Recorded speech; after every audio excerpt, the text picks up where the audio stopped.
Alright, here. Got some stream health issues.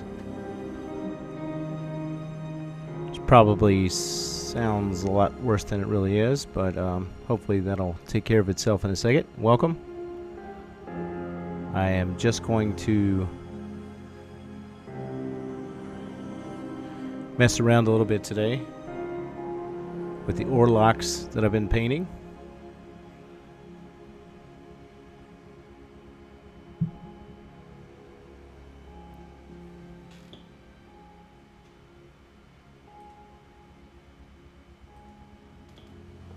Let's go ahead and jump right in here. I might actually start with some non-metallic metal today, and I usually stay, especially with gaming pieces, I stay with metallic most of the time, metallic metals. But in this case, I am going to go ahead and put some gold and bronze on here, and I'm going to use Fantasy and Games colors from scale 75.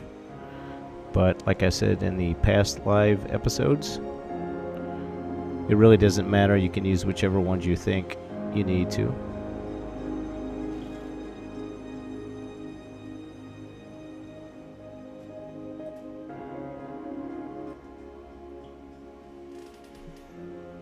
So I'm going to start. This guy's got a bit of a, it's like a power fist, but these are Necromunda, so I don't know what they call them. But I'm going to paint that thing gold today.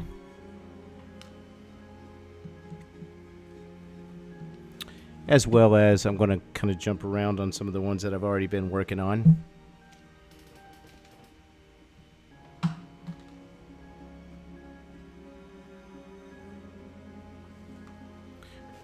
Okay, so first thing I'm going to do is I'm going to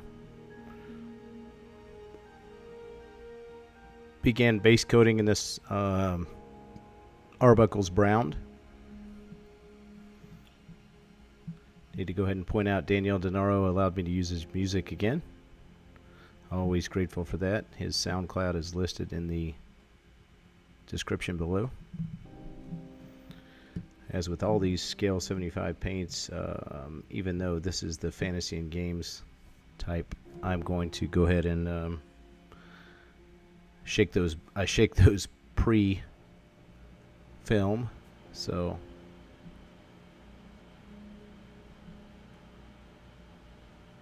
these Fantasy and Games colors are not as matte as the regular scale color.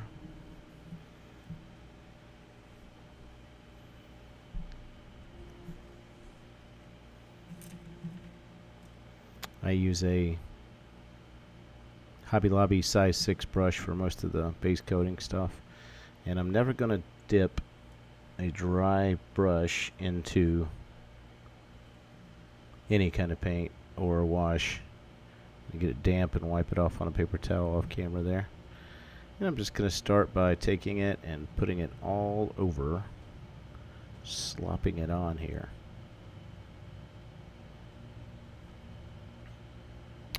Hope you're able to stick around today for about an hour.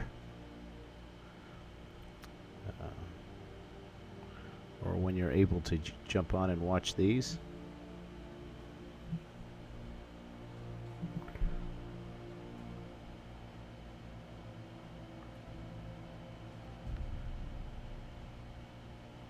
Sometimes I will thin this paint, but right now it is not necessary for this base coat. And I'll use things like thinner medium, Vallejo, golden, whoever.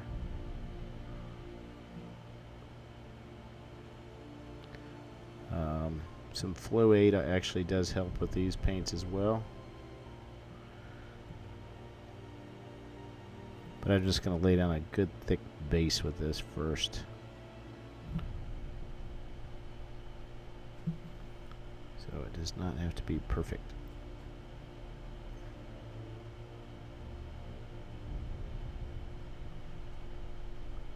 Some areas will take more than one coat.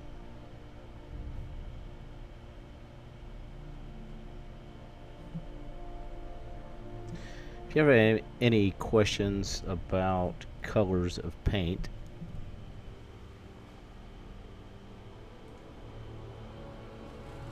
just let me know.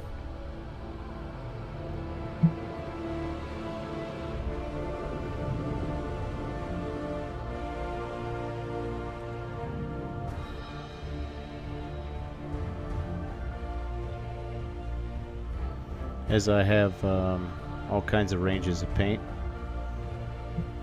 Vallejo P3.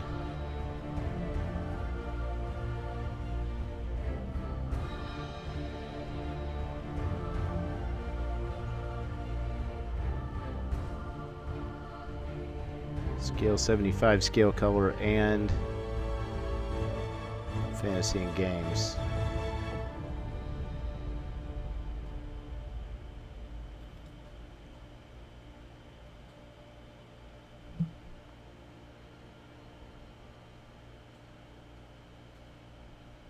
This is like a dark plum color. It's pretty interesting. Goes on a little bit more purple until it dries, and then it'll dry down a little more brown.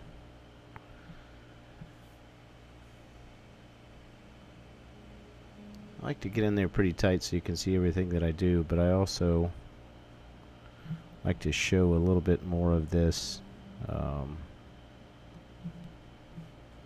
wet palette so you can kind of see what goes on that as well. So try to keep a good shot of both in frame.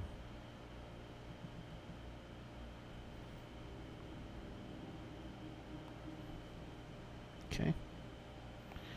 So while I'm working on that, I'm also going to grab some of the other guys that I had. As of right now, that's the only thing I've decided I'm going to use as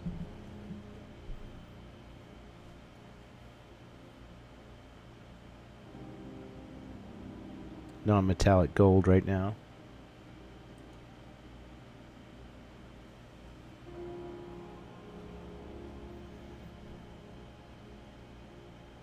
Been working on this leather for these guys as well.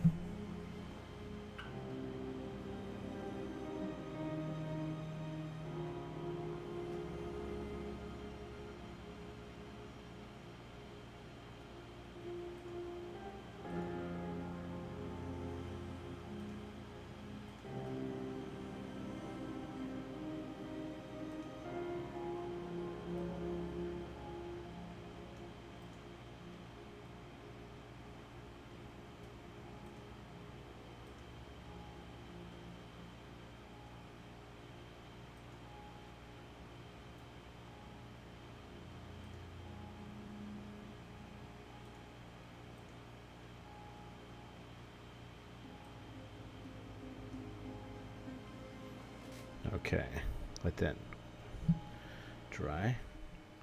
Been working on some of these other Orlocks, as you've seen before, and primarily working with scale 75 paints for those, just the regular scale color.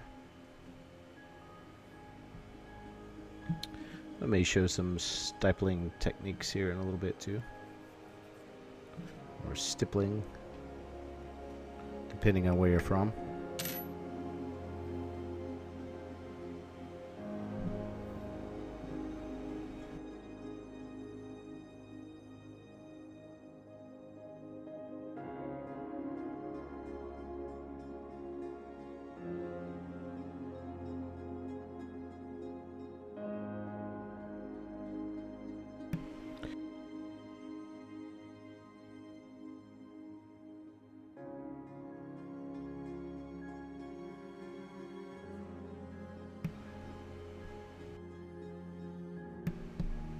Might as well throw some of these other colors down on the wet palette while we wait for that to dry. One is going to be this Bosch chestnut.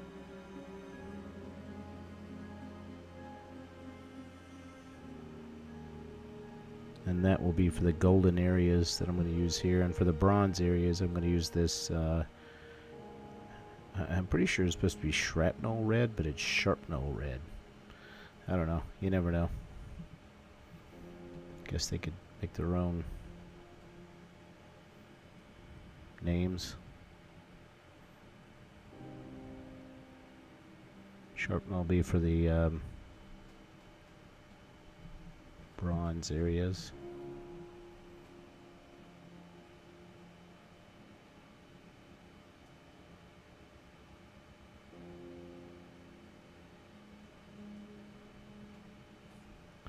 Just pick out some areas here. So there's gold first. So probably I'll have the gold stick out the most.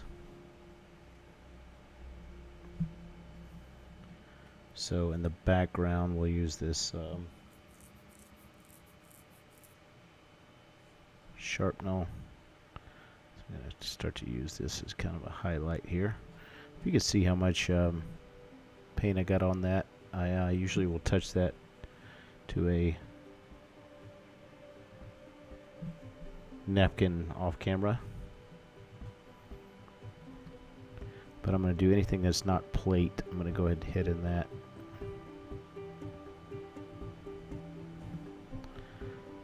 So you can see where that goes.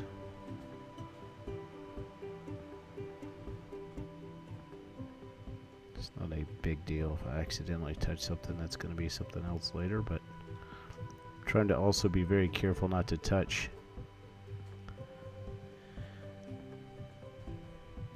areas where I want that deep recess to remain that same Arbuckle's color.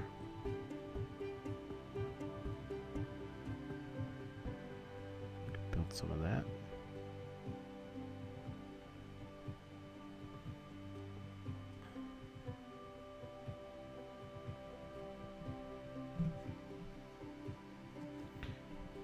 I'll remind you, the size of the brush does not matter. You just want to make sure that your tip is really sharp on any size brush that you're using. And I use these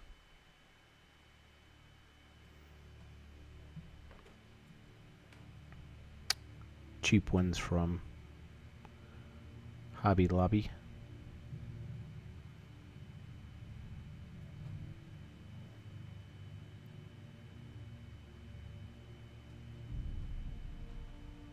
Okay.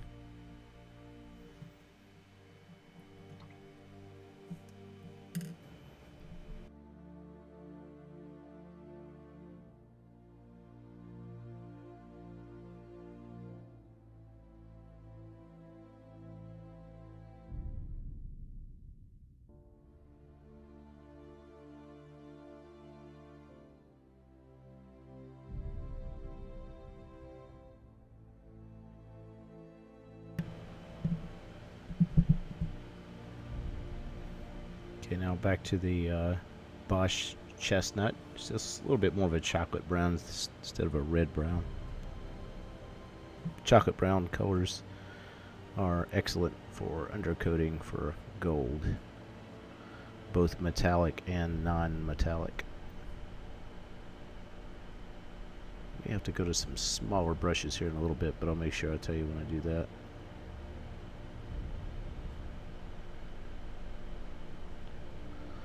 Hit all of these areas that are flatter down.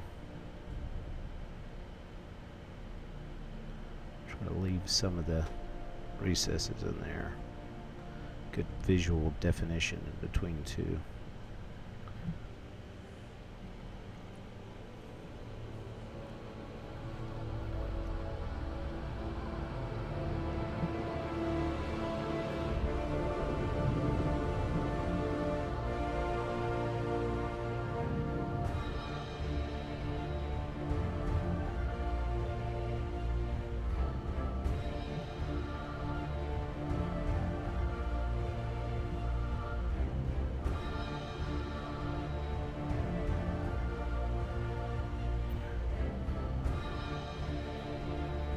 See if I can get that in there on the fingertips.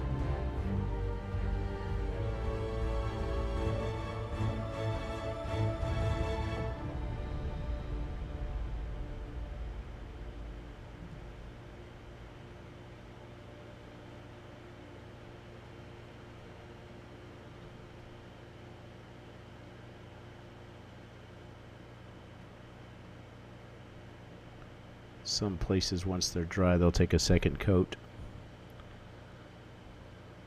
As of right now, looks like it's going to be a lot of the same leather color, right?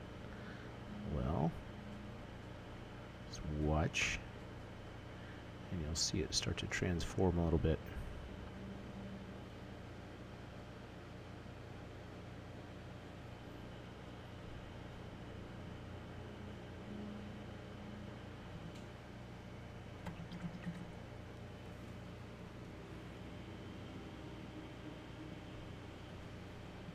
Okay, again, while that dries a little bit,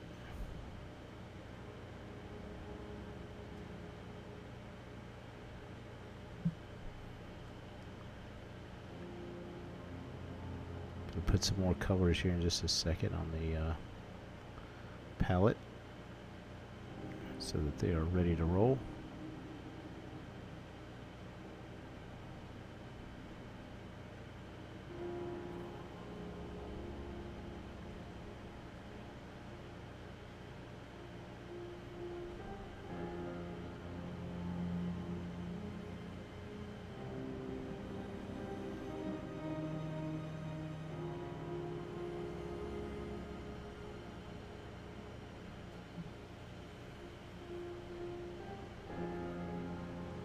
It's kind of mixing together with the leather right now, but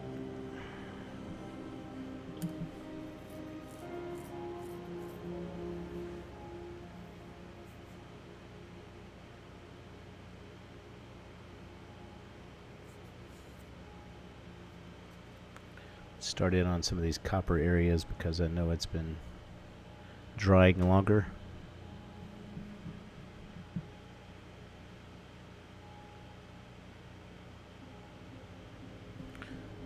So I'm going to jump over here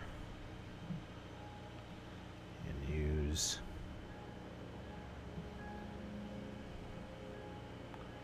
this chink orange for the copper areas. Just a little bit on there. Working in such a small number of non-metallic gold areas right now.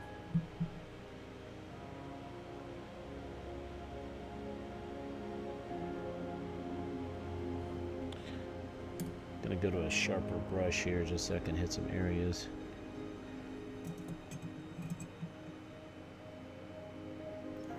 It's a size 2 rosemary.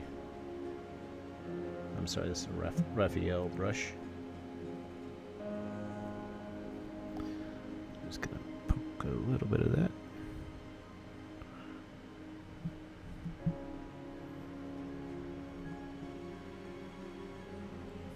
This is for the copper areas, so go in here. Make sure that I leave some of the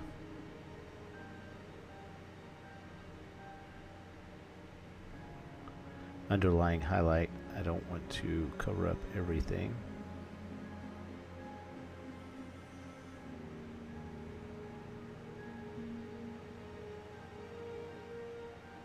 Start going to some of these areas that I know the light is going to hit off of. So you can see on this side, the top edge of this toward the camera, I'm going to paint. The under edge, I'm going to leave that highlight or that shade color underneath it.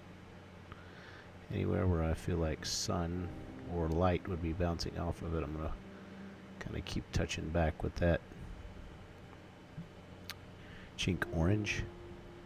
Same thing here on the front. You see this little piece right here is going to be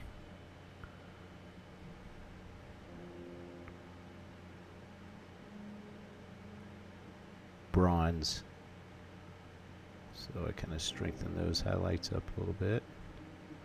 This is a tiny thing to be making non-metallic, but I'm up for it.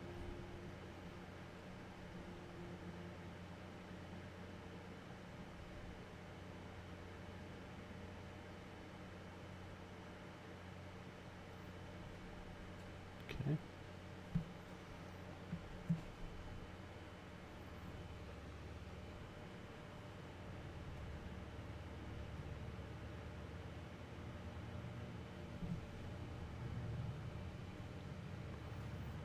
Okay, continuing to work up there.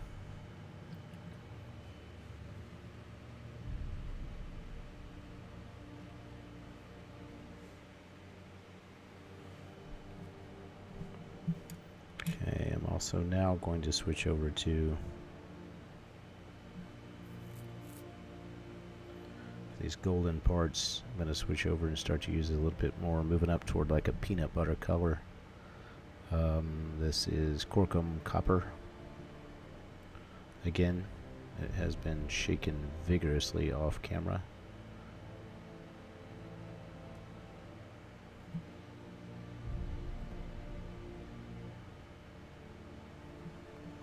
Okay.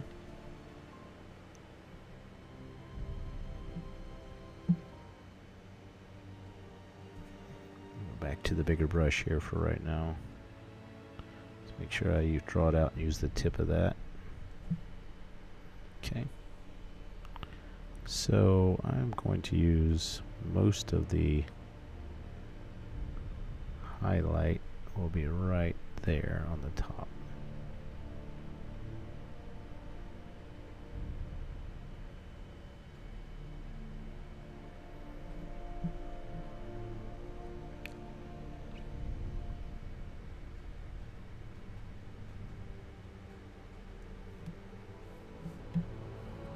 Take that where you can see it.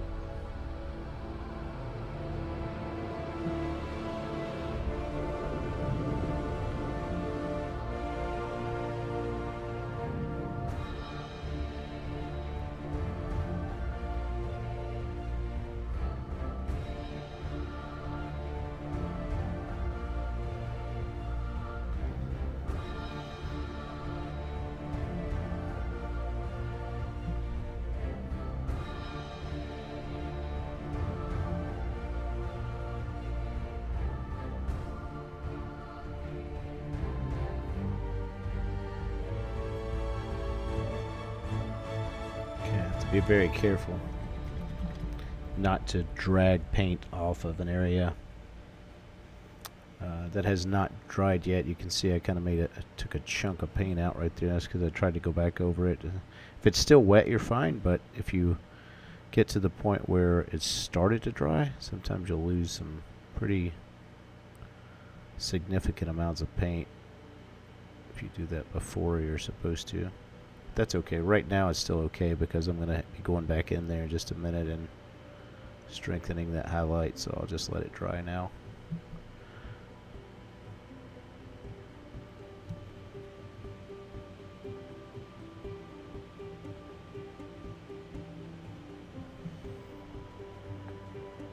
Shouldn't take very long for it to dry.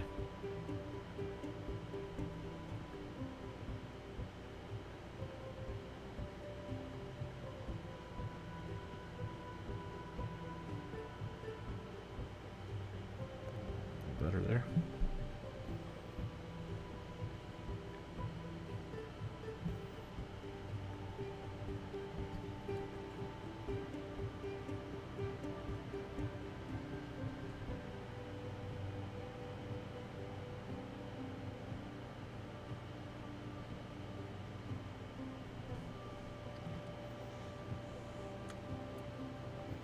Could use a little bit of flow improver if I really wanted this to sit. The problem with flow improver is that sometimes you start that and it starts to just flood the miniature anywhere you touch it.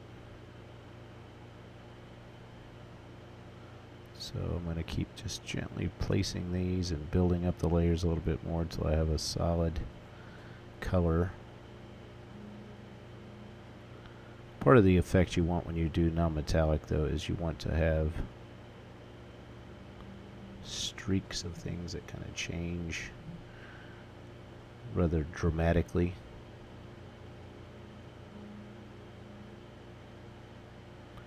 So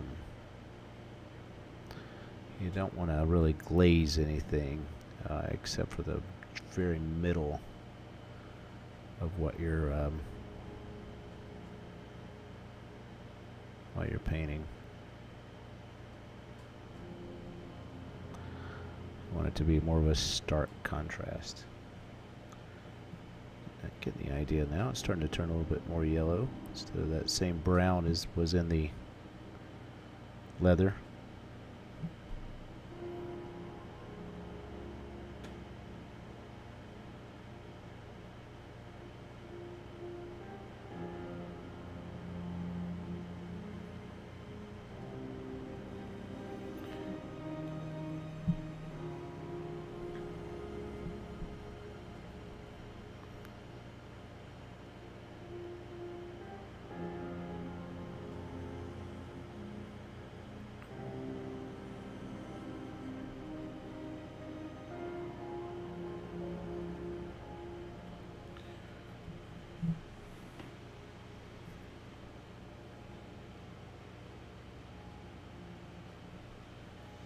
Starting to get the idea there.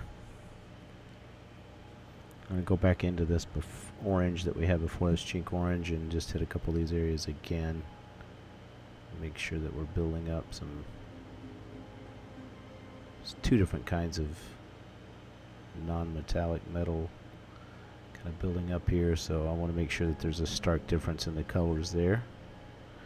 And the base colors were so close to one another that if you're not careful, the eye will just kind of generalize and say, oh, it's all the same thing. But you don't want that to happen.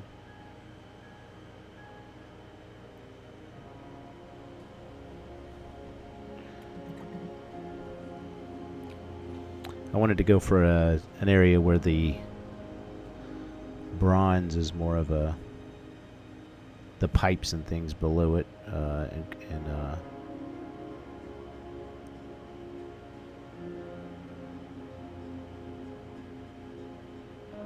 the plating was more just straight up gold.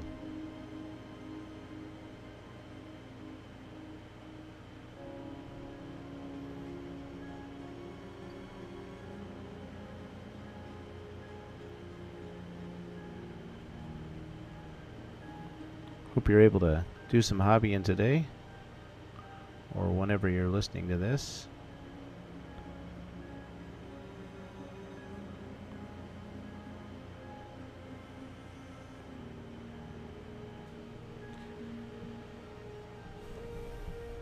Okay, starting to get there now.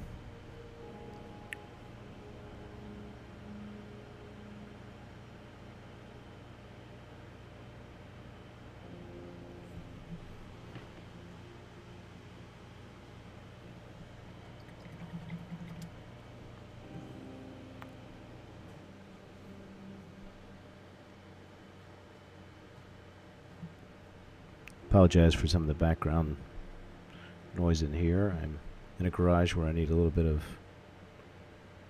help with humidity as I live in Georgia in the United States. So we're a southern state and far enough down close to the Atlantic Ocean and Gulf of Mexico, as they call it, to where we'll get a lot of humidity.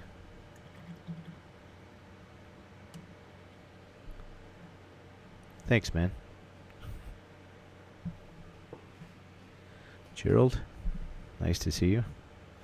No, I've mentioned this before, but the soundtrack actually is Daniel Denaro. You should check out his SoundCloud. I'll put the link in the description.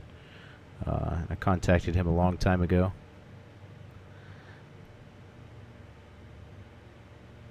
And he lets me use his music, and hopefully at some point he'll sell some music on here because of this.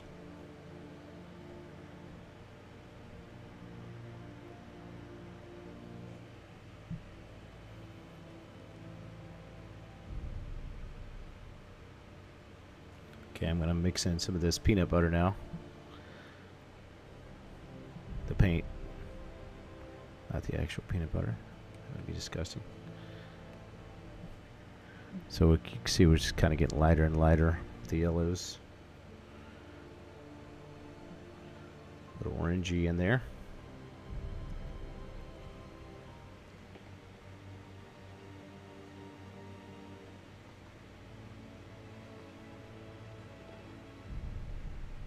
Okay, so I'm going to use that first. I'm going to go right into the gold again, non-metallic.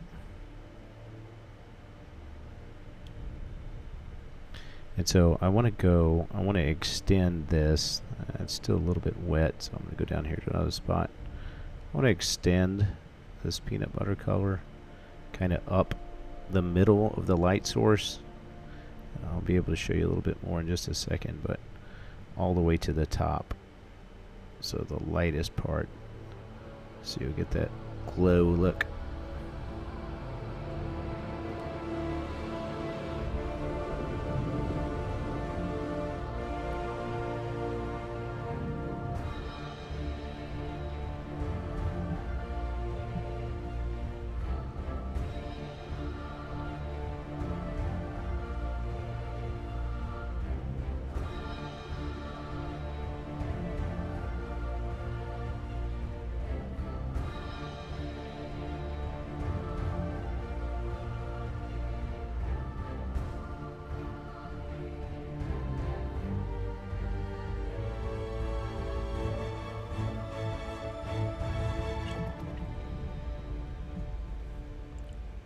Yeah, it'd be awesome just to end on that, right as that big splash of music comes in.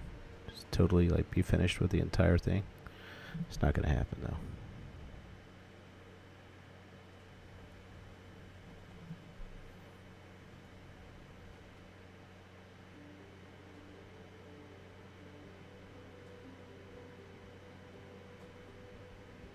Gonna let that dry a little bit more now. Now for the copper highlight, what ends up having to happen is I have to make a slightly different shade.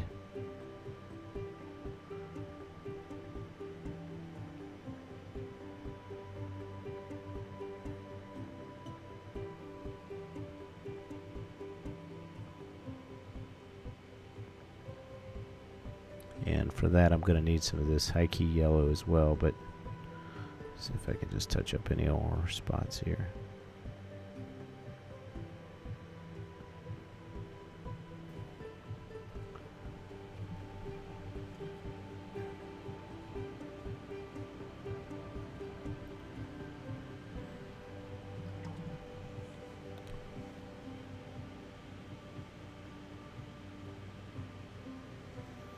This high key will be the highest part.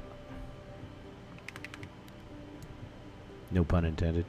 The highest part of the final highlight for the gold as well, but we also have to use it for kind of a mix to give us a slightly different tone for, or hue I should say, slightly different hue for the copper areas.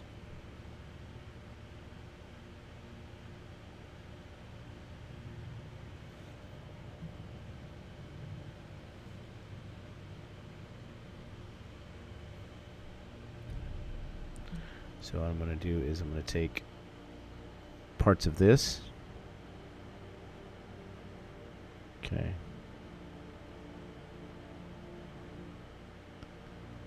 So like that much.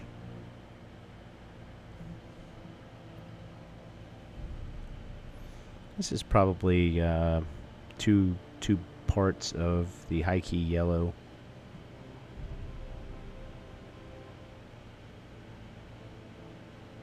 Then I'm going to go back and get some of the cheek orange.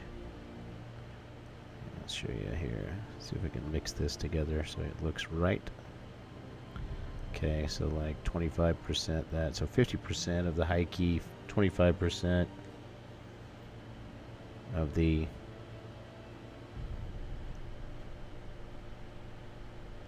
chink orange, and then 25%, something like that. It's okay. Then get all that mixed up together. This nice lighter orange. Okay, so this is what we're going to use on the very, very top.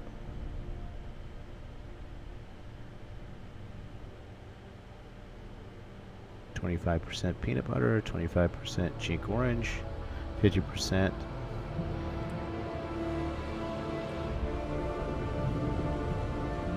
high key.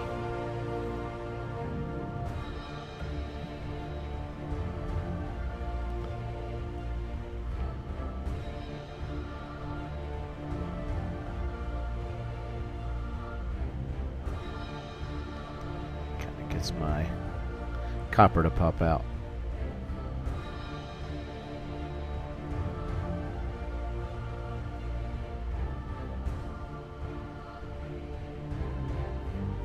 Just a nice effect there.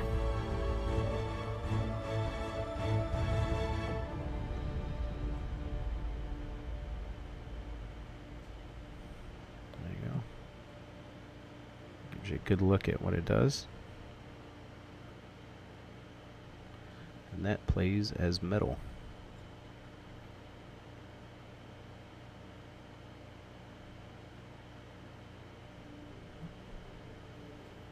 Okay, I'm going to go back in here and reinforce some of the peanut butter parts for the gold. Now that that's dried a little bit more, I need this to be a little bit lighter.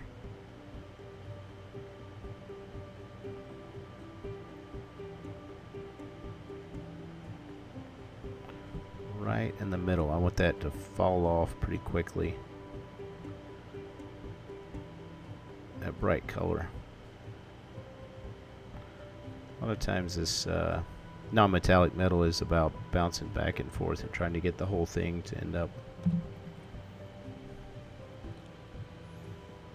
playing the right way. So we can go back to the very beginning and get some of the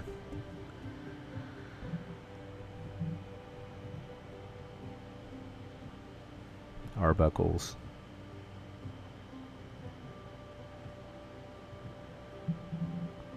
And get some of the shade down in there again.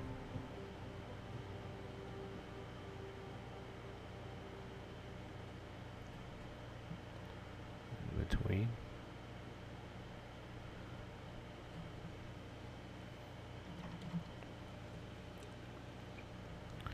I did just accidentally touch part of the one that I didn't want changed. No big deal. I'll take that back off.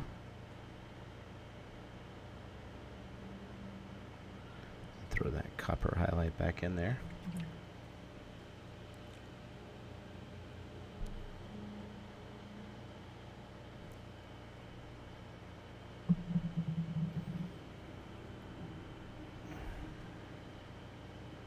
Alright, so once again, recapping Arbuckle Brown.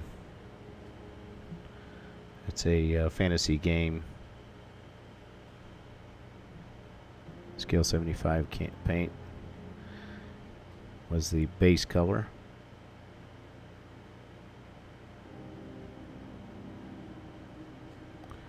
That was nice and dry.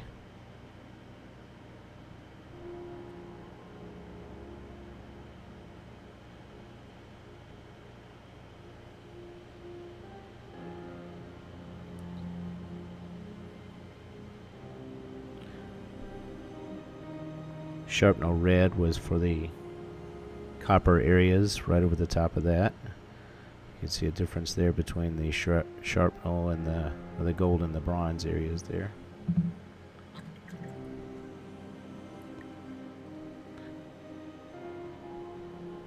And Bosch chestnut was the next color up for the gold areas.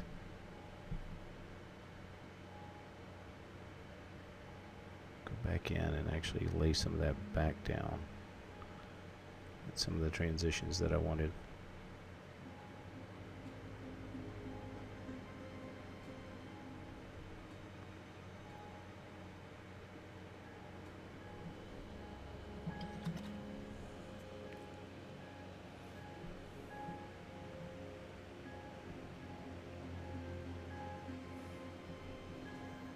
And the copper. Corkum Copper.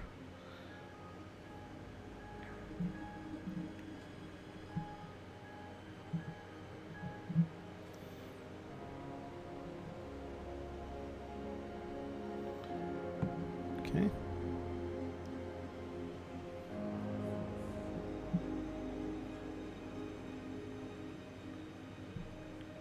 Corkum Copper. Up here. A bit more of the bronze area, or sorry, gold area. Gonna go back up and work this up again one more time. Sometimes you don't get the vibrancy you want.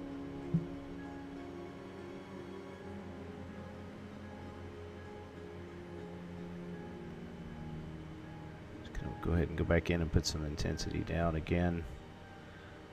Very light strokes.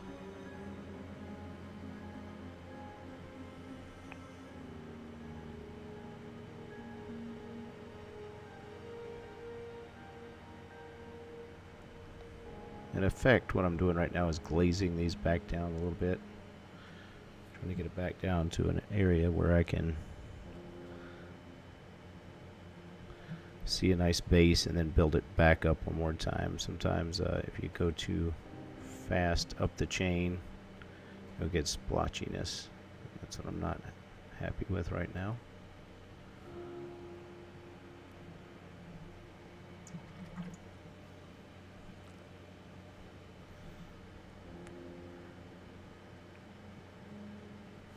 right about the time you get tired of doing non-metallic metal. It'll be time to work on something else on this model, so already looking forward to that.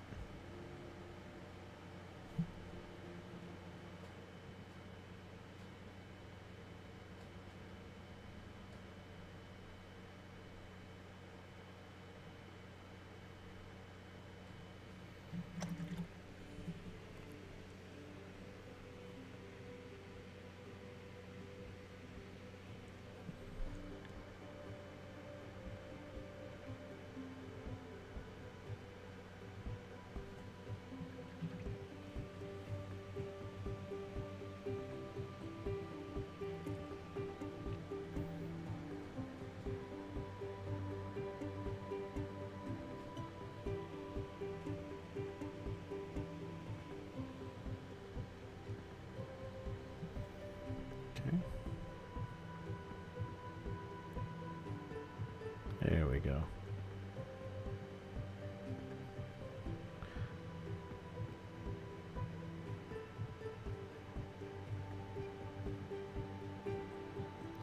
So I'm going right in the center of this shoulder pad looking thing here.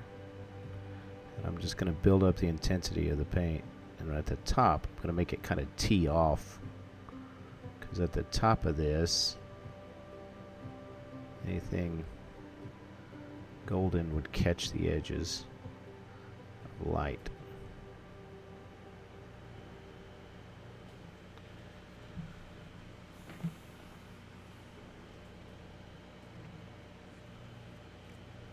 When I get back to this high key color at the top up here, it's going to give me a big pop.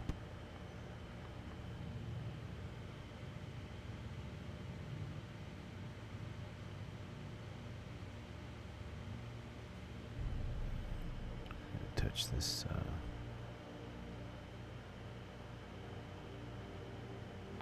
copper area one more time.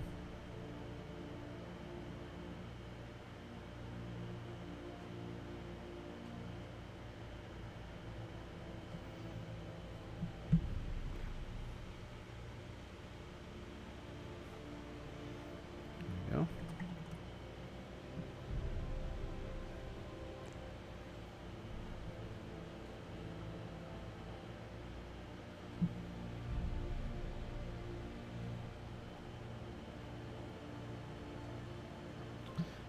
After giving it a couple of seconds to dry again, I'll repeat it.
Go back down to my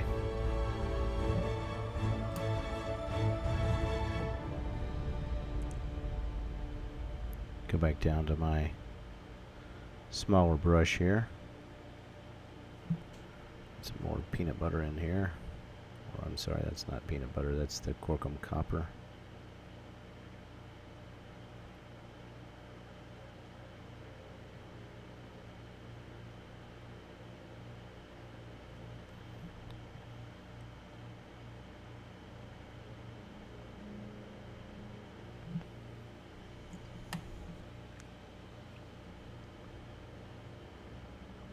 Peanut butter is more at the top here.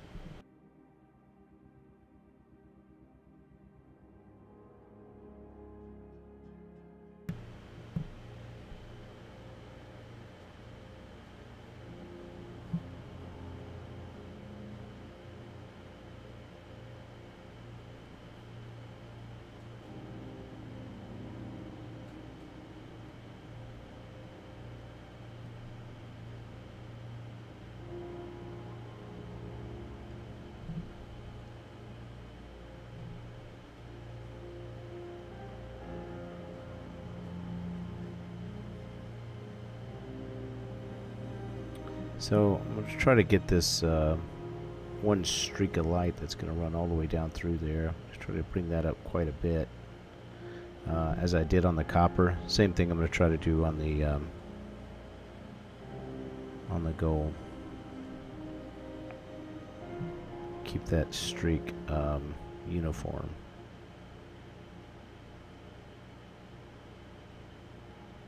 See that line kind of showing up a little bit again.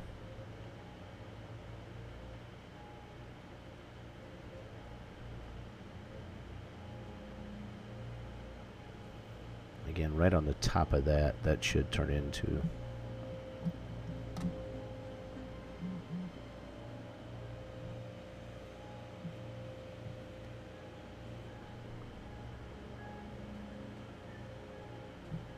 a streak across the top.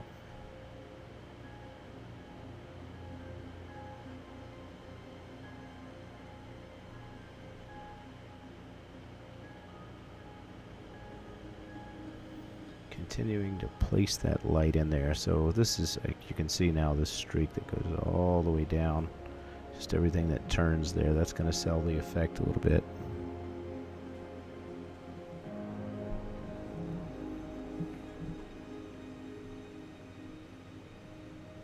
It's going to have to come quite a bit higher though. Take care of that in a minute.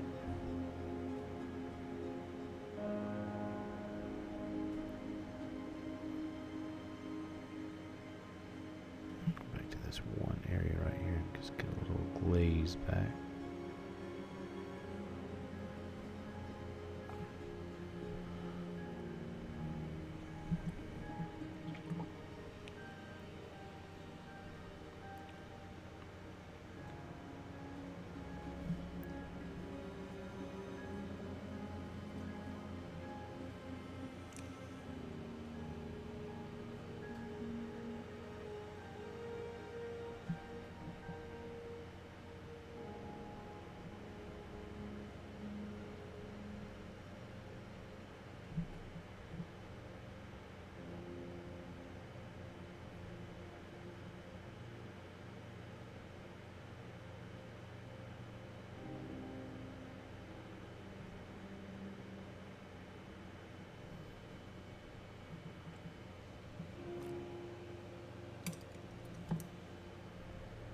Switch back to a bigger brush here.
So the neighborhood gets cut. Grass gets cut, so just had to pause there for a little bit, and sorry about the background noise there. Blower's right next to us. Go back down here and lay in a couple of different areas of copper that could kind of stick out a little bit, give us a little bit of definition down in here.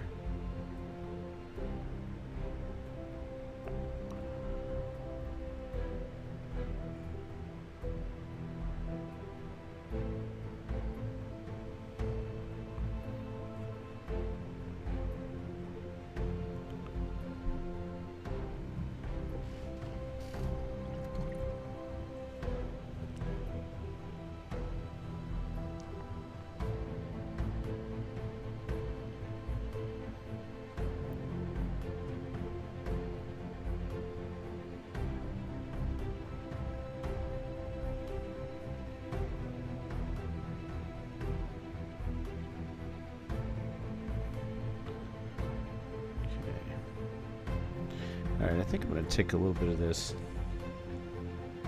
peanut butter, and I'm going to kind of get a more yellowy color mixed in here with some high key in order to push that gold highlight way up. Okay, test that on my thumb, make sure I get a little bit of, yeah. Again, I want to work from the bottom to the top here.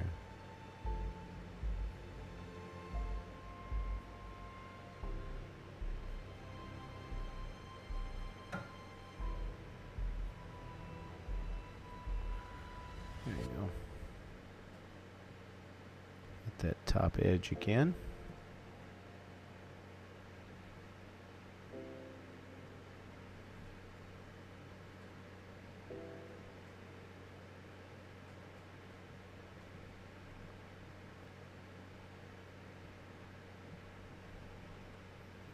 Just made a little bit of a gradient of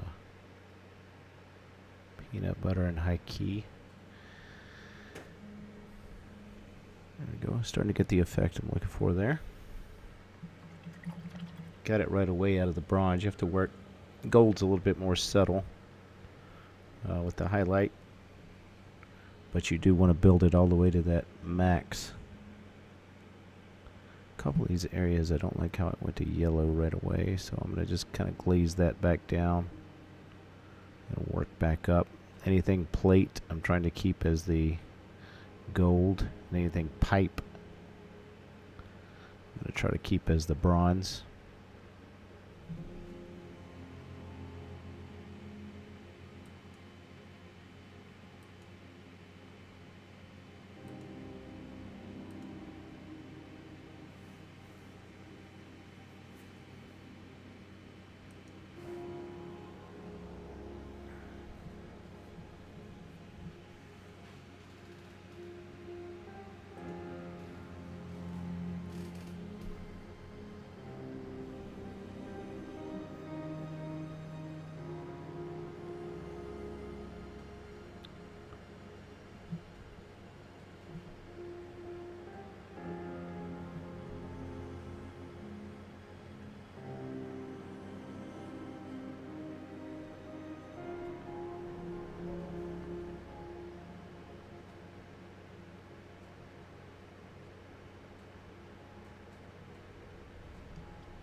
Alright, well, that's about as far as I want to push it right now. Maybe when I dry it a little bit, I'll put a little bit more time into the non-metallic there. In the meantime, let's jump around a little bit more here with the other guys.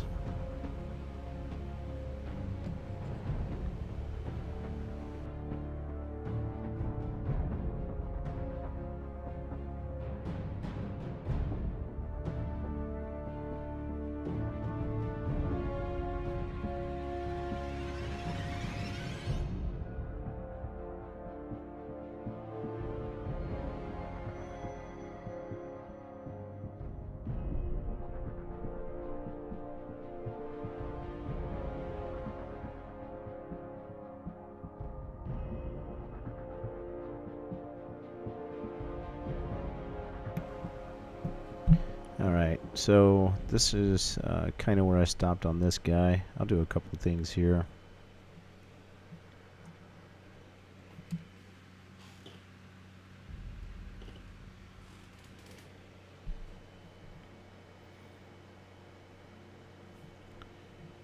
Probably need to go back into some of those blues we're working with on the first day.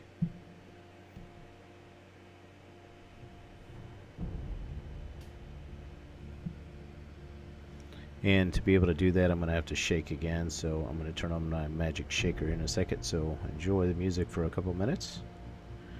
And I'm going to mix up some more of this Caspian blue,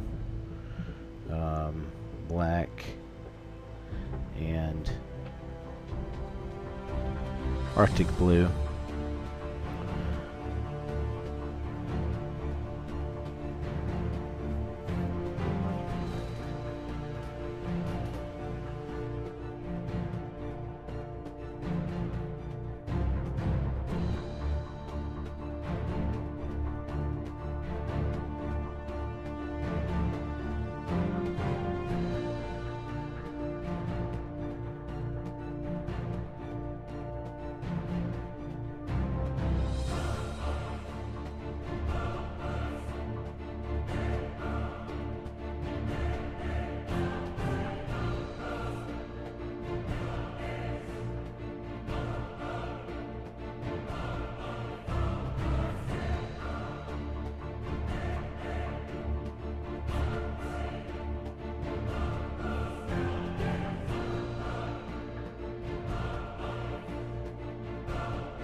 Okay, jumping back in. I'm going to go back to some of this blue that I was working on the other day. Kind of give myself a little bit of a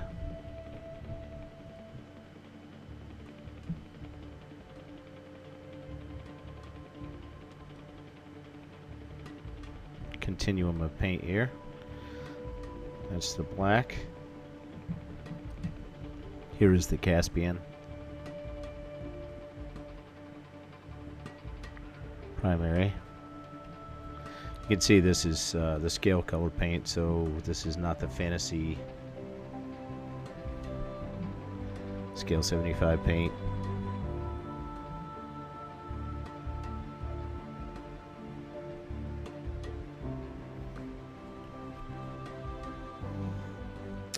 And just for fun, I'm going to use some of that. This is golden Airbrush Medium. And I'm going to use that as a little bit to cut it with. And this will thin it out just a little bit, just enough. It's goes down as white, but it's going to be pretty transparent. But it's going to smooth it out a little bit for me. So I'm going to take mostly this blue, start that in the middle here.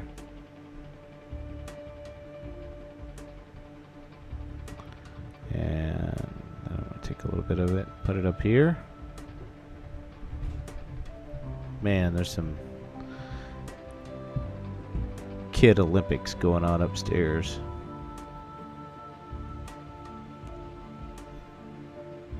I have 3 kids and they sound like they're going nuts. It's just gonna mix just a pretty dark gray here.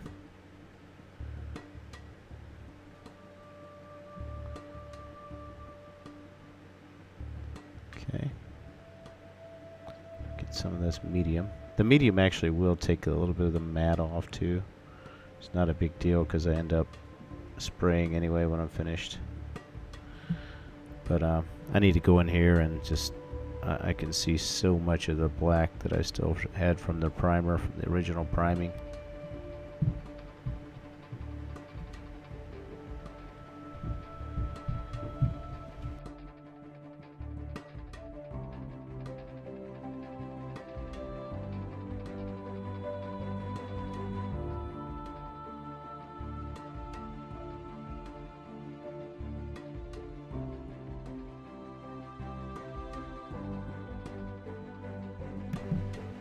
In effect, I'm going to start all over here on the sleeves because I want to work it up to a better coverage. This is in effect going to be my shadow color. Be careful not to hit this skin area. Okay.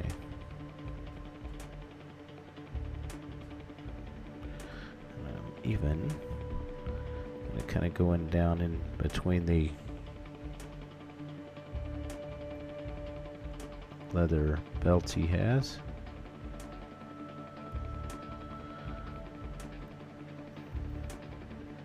I don't have to start over on this part of it, but I'm going to.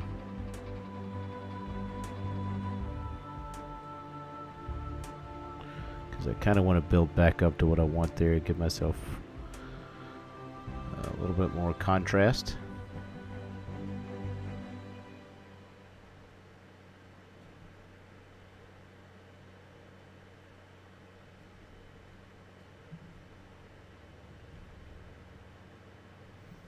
Okay. Go on a couple of these guys that I worked on the other day as well. Establish about 3 of these guys to work on.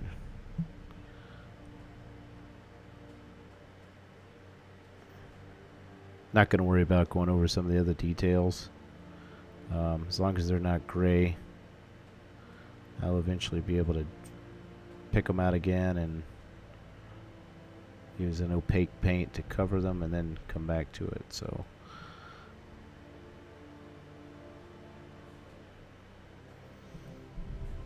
you're going to end up working on the model so much that it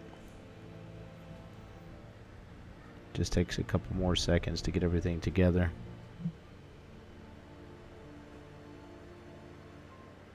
If you cover everything, whereas if you're just trying to be really careful not to paint the complete recesses or the wrinkles on the gloves and things, it'll just take you way too long. So I'd rather come back and pick out the leather than be so careful at this stage.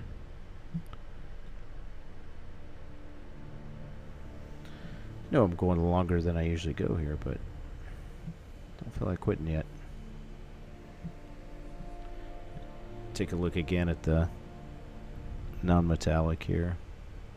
Got another highlight or two to go on it, but that's where we started the day.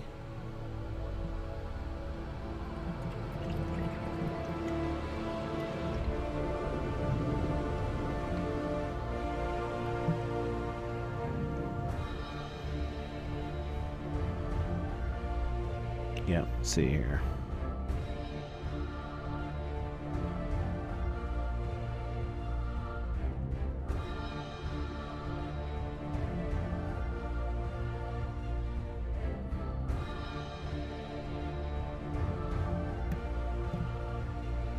Okay, so this guy doesn't have quite so much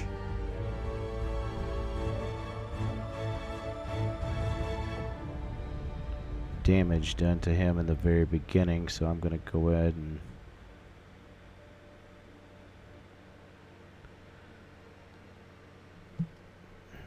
just try to go back to base color with him and not shade, not shadow color.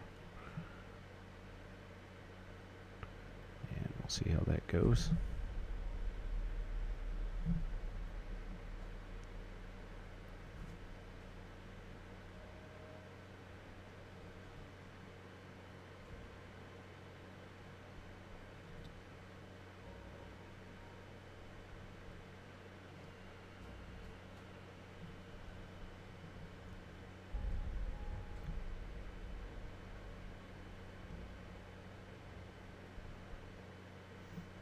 Going to hit a couple of the parts that I don't mean to, but that's okay. There'll be a final stage quality control to go back and check them. Check all these guys up. As long as I don't hit that skin right now, that's pretty much the only thing I don't want to do.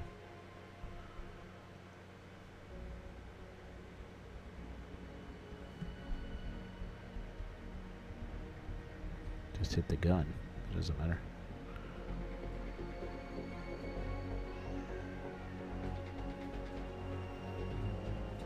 Okay.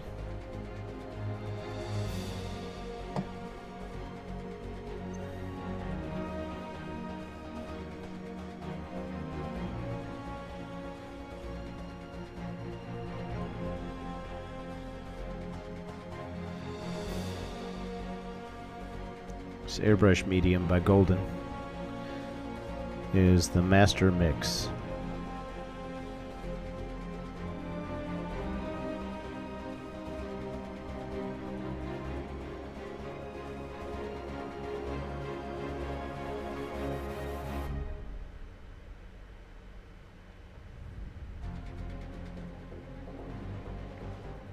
Just allows you to really thin your paint without the properties breaking down on it.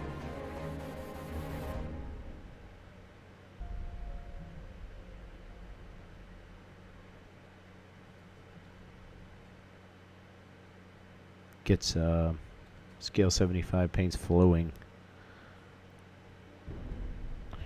The only thing I really don't use it for anymore is airbrush, believe it or not.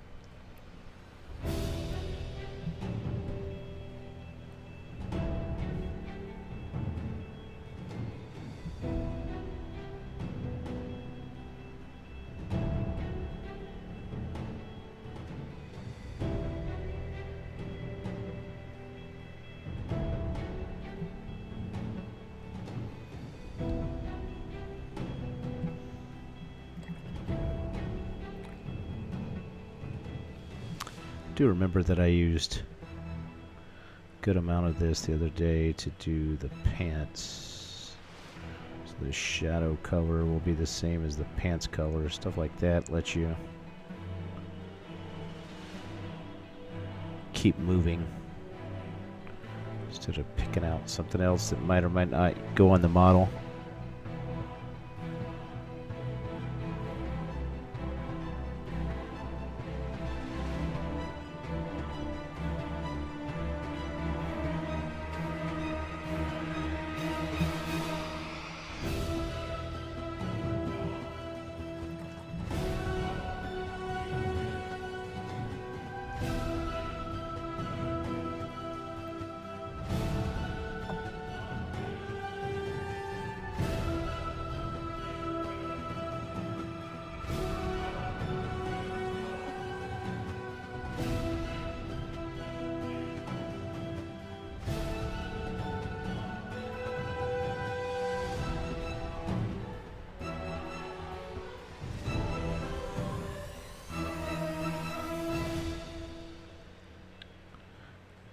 mix up some parts to maybe highlight a couple areas of the pants with. Don't want to go crazy on it, but I do want it to be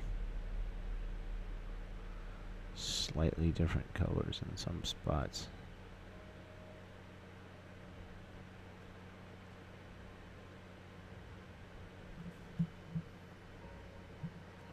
Okay, so if I just start laying some of this down on the pant colors, I do not want to touch the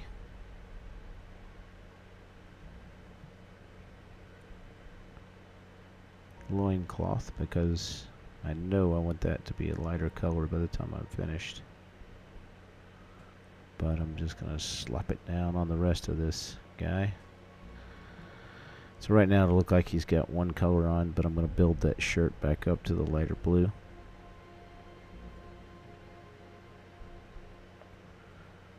Take the time right now to make sure I get paint on every part of what I want to highlight though.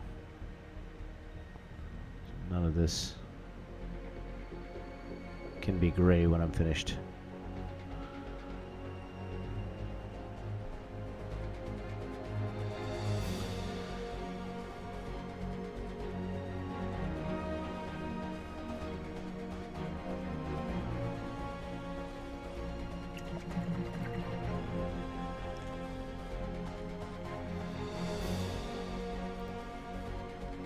Okay, so if I go back into my base color now,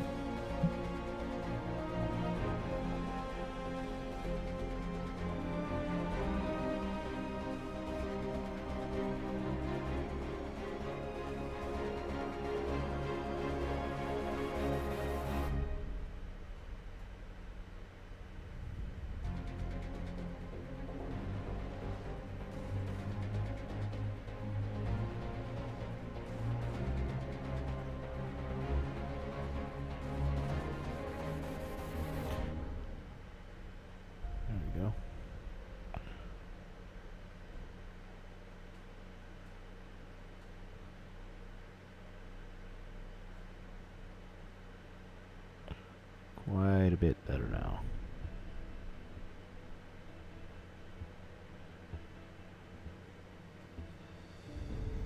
And like I always say, goes on a little intense, but eventually dries back down.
bit of that.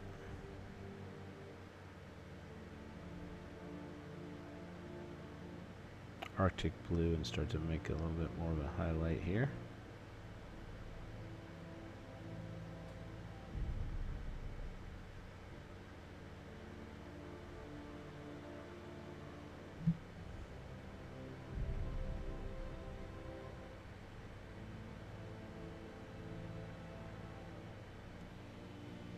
Get a gradient going over here for the highlights.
Idea what that looks like.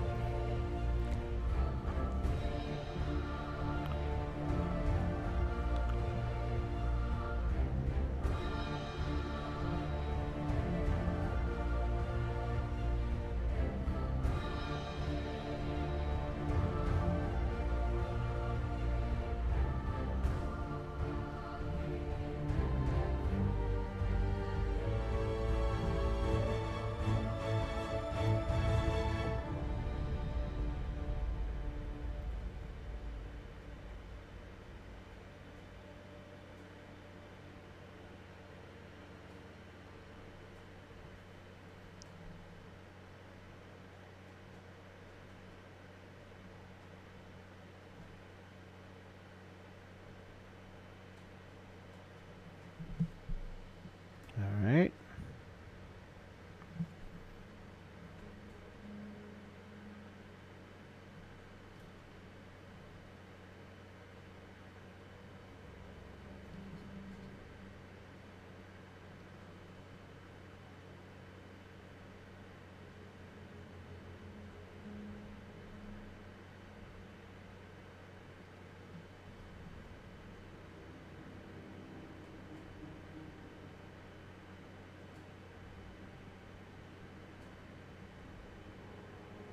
Just don't want that to draw chalky. I want it to dry chalky, So I'm going to make sure that I keep working it up a little bit by a little bit.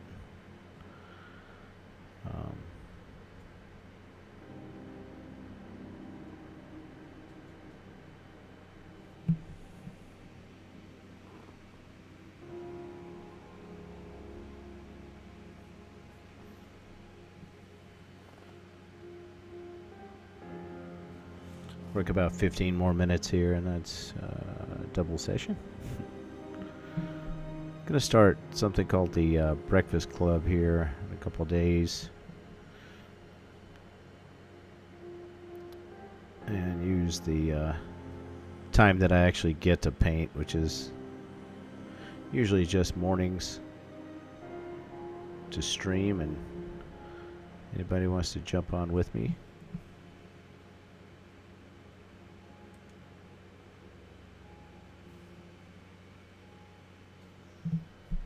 That'd be something we wanted to start.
Hit one spot a little too much there.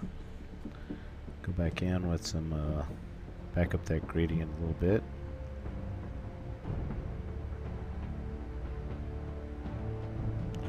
If I needed to, I could go all the way back down into one of these primary colors or even one of my shadow colors. Kind of hit between there again. Bring that contrast right back up.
You can see when you punch back down into those creases and make them the dark color again,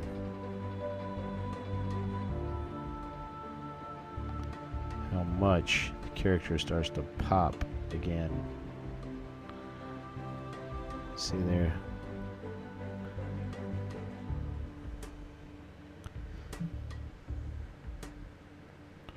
Get up here into the high highlights. The other thing you want to do is you want to start to make sure that your highlight is brightest, closest to the face.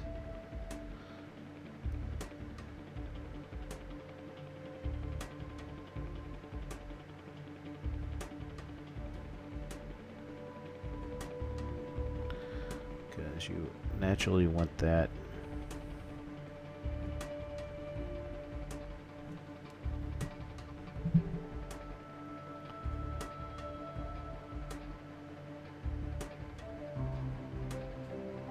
eye to be drawn up toward the face of the miniature.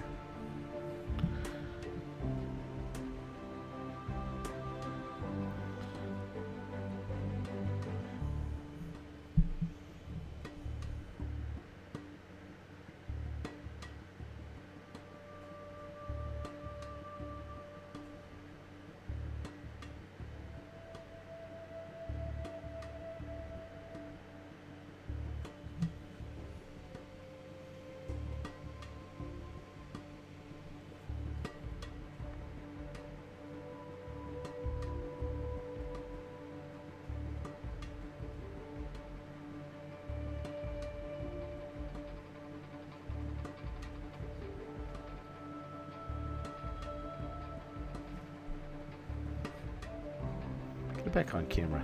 Sorry.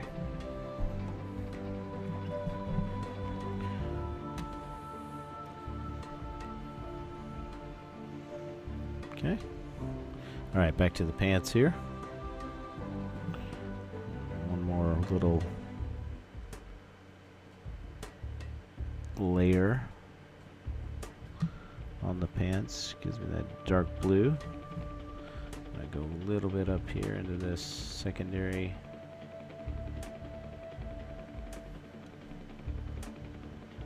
shadow color. And see if I can add in there.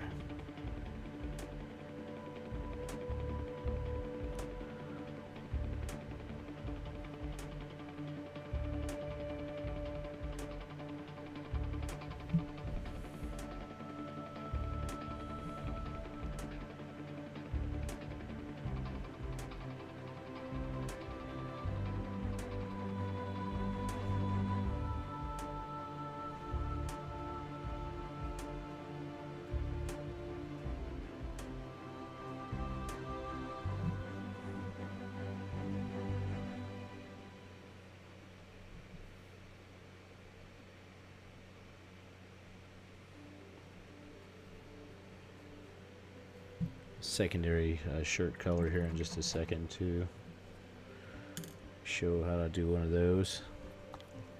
That can be the end of it for the day.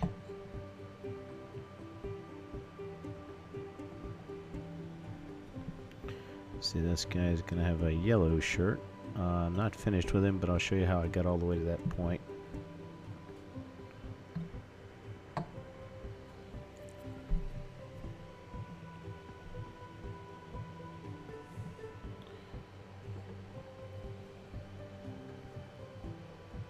Jump in with this guy. So I'm actually going to use some English uniform as the base color for this.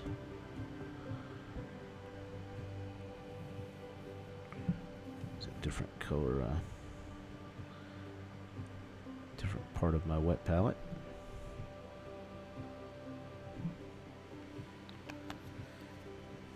Which, by the way, is not as wet as it was a while ago, so I'm going to take one of these pipettes and I'm going to slide some water back down in there.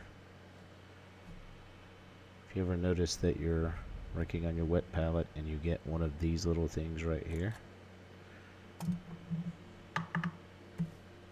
little bubble in there,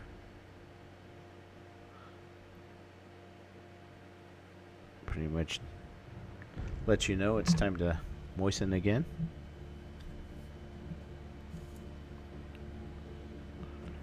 So anyway, this Airbrush Medium works really well with scale 75, and it also works really well with Vallejo.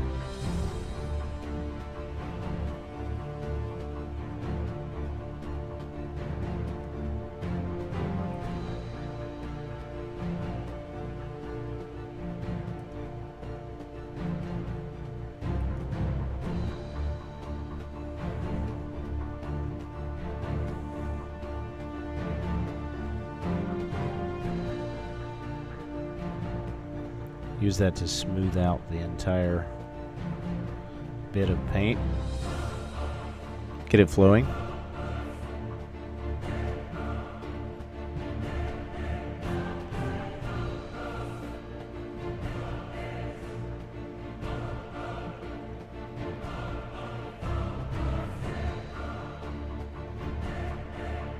Base coat can be sloppy.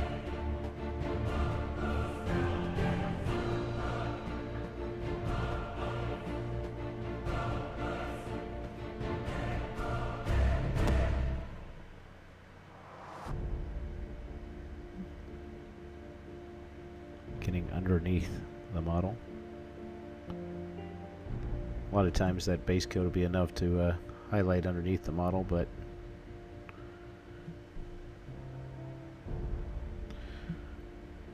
you want to have something under there other than your primer.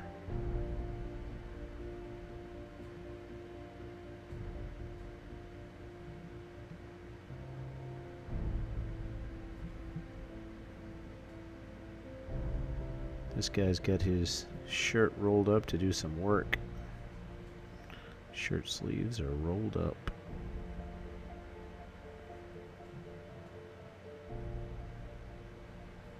It's okay if I go a little bit over onto the skin because I'm going to come back over at that.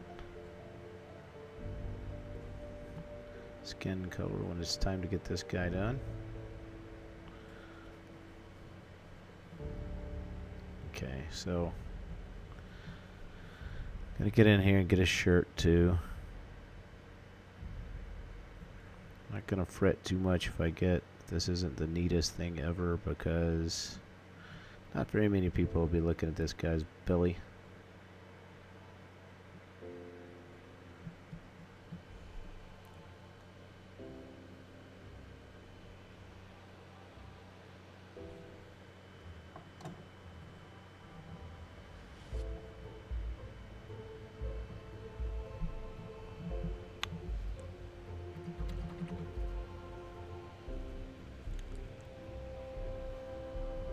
Probably should take 2 coats of this, but because because I might be building up pretty fast. Might not worry about that. Can let it dry a little bit.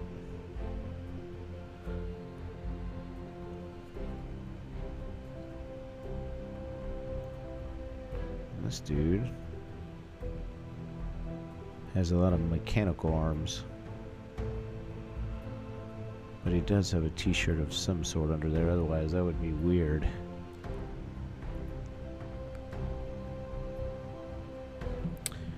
Anyway, let's work a little bit. Go ahead and start to work on a little bit of the highlight color for these shirts. Use some of this dark sand by Vallejo.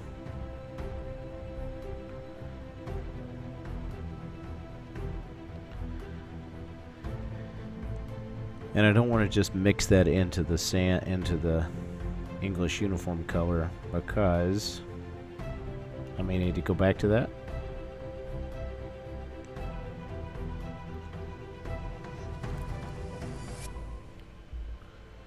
Do want to take some of it.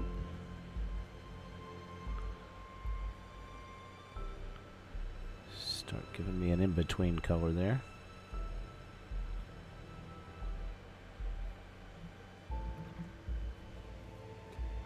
Not dark enough.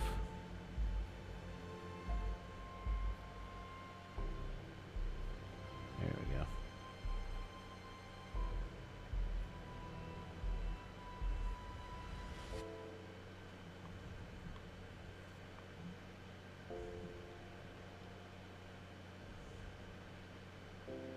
This is probably the color I needed to go to next anyway. On a couple of those I had started early, so while this guy dries, I'm going to switch back to one of these guys. And got a lighter English uniform color. And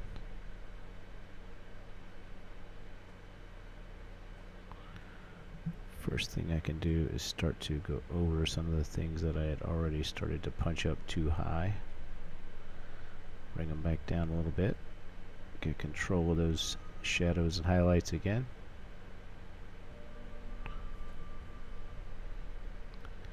See, this has just been scratched on, so you can tell that color is a little too bright in the beginning.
Okay.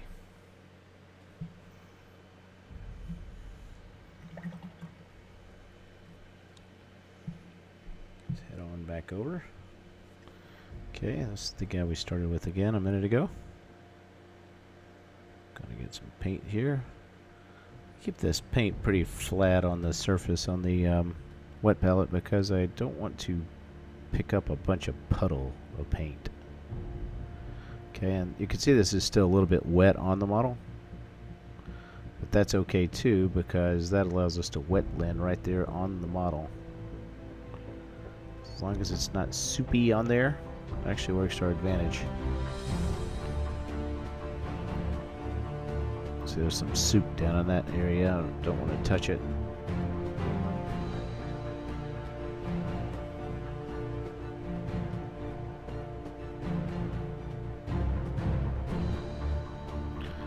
Also going to be careful not to jump down into the folds too far.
It's hard to get down in this guy's shirt, which is why I waited to the very end with just the highlighted color.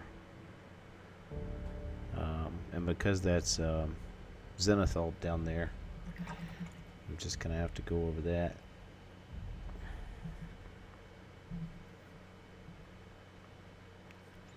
Probably need to do a little bit better job with this guy's leather. Might as well go back and work on his pants a little bit again.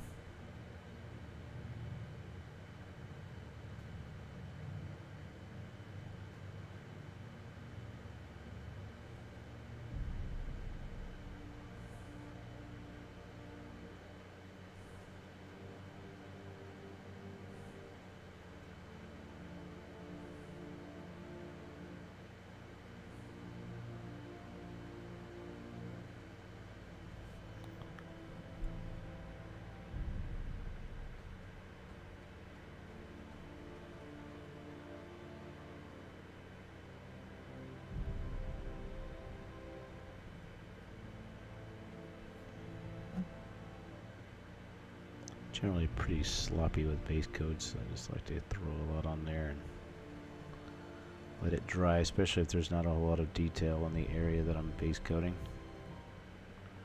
So don't be afraid to throw some dark colors in there.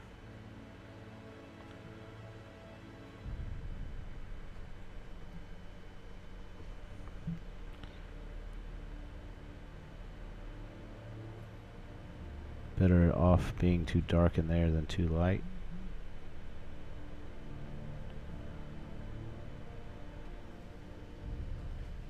"10 minutes, guys. 2 hours.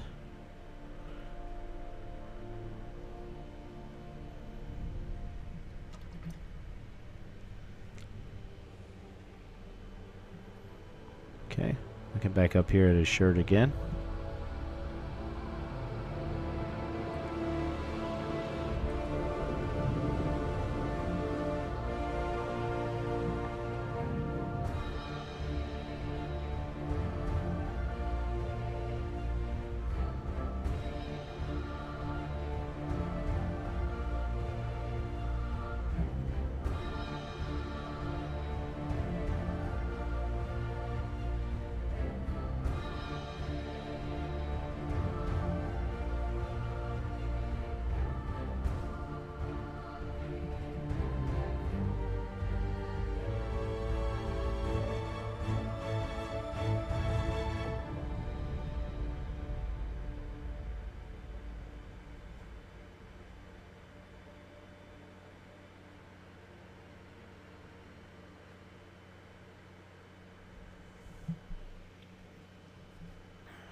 Alright guys, that's about 2 hours there, and did a little bit of work and made some headway on my non-metallic metal, so happy with that.